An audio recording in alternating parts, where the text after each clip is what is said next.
English with desk എന്ന ചാനലിലേക്ക് എല്ലാവർക്കും സ്വാഗതം. നമ്മൾ കുറച്ച് ദിവസങ്ങളായി നേരിൽ കണ്ടിട്ട് ഇന്ന് ഞാനിവിടെ 2 സെൻറ്റൻസുകളാണ് എഴുതിയിരിക്കുന്നത്. അത് നമുക്ക് എങ്ങനെ ഇംഗ്ലീഷിലേക്ക് ട്രാൻസ്ലേറ്റ് ചെയ്യാം എന്ന് നോക്കാം. ഒന്നാമത്തെ സെൻറ്റൻസ് എൻ്റെ ഹൃദയംഗമമായ അഭിനന്ദനങ്ങൾ. ഇതിനെ നമുക്ക് ഇംഗ്ലീഷിലോട്ട് എങ്ങനെയാണ് നമ്മൾ പറയേണ്ടത്? നമ്മളിത് ജീവിക്കുന്ന താമസിക്കുന്ന നമ്മുടെ ഈ ലോകമെന്ന് പറയുന്ന എല്ലാവർക്കും ഇംഗ്ലീഷ് അറിയാവുന്ന ഒരു കാലഘട്ടത്തിലാണ്. അപ്പോൾ നമുക്കിത് എങ്ങനെ മാറ്റാം എന്ന് നോക്കൂ.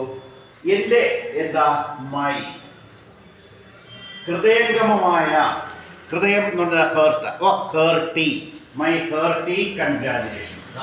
മനസ്സിലാവുന്നില്ല? My hearty congratulations, my hearty congratulations, congratulations.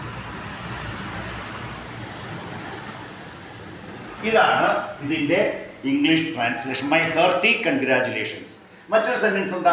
എല്ലാവർക്കും വേണ്ടി ഞാൻ താങ്കളെ അഭിനന്ദിക്കുന്നു. എല്ലാവർക്കും വേണ്ടി ഞാൻ താങ്കൾക്ക് അഭിനന്ദനം അർപ്പിക്കുന്നു എന്നാണ്. എങ്ങനെ പറയും? I congratulate, I congratulate you, I congratulate ഞാൻ എല്ലാവർക്കും വേണ്ടി എന്നാ, I congratulate you on behalf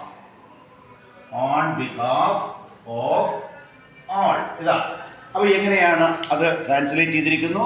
I congratulate U ഞാൻ താങ്കളെ അഭിനന്ദിക്കുന്നു, ഓൺ ബിഹാഫ് ഓഫ് ഓൾ എല്ലാവർക്കും വേണ്ടി ഞാൻ താങ്കളെ അഭിനന്ദിക്കുന്നു. അപ്പോൾ ഇത്തരത്തിലുള്ള ചെറിയ ചെറിയ കാര്യങ്ങൾ നമ്മൾ മനസ്സിലാക്കി വെച്ചാൽ നമ്മൾ എല്ലായിടത്തും നമുക്ക് മുന്നോട്ട് കയറാനായിട്ട് സാധിക്കും. എല്ലാവരും ഇംഗ്ലീഷ് വിത്ത് ഡെസ്ക് എന്ന ചാനൽ കാണുകയും കേൾക്കുകയും ഷെയർ ചെയ്യുകയും സബ്സ്ക്രൈബ് ചെയ്യുകയും കമൻറ്റ് രേഖപ്പെടുത്തുകയും ലൈക്സ് രേഖപ്പെടുത്തുകയും ചെയ്യണമെന്ന അഭ്യർത്ഥനയോടെ എൻ്റെ ഈ ചെറിയ ക്ലാസ് ഇവിടെ അവസാനിപ്പിക്കുന്നു. Thank you.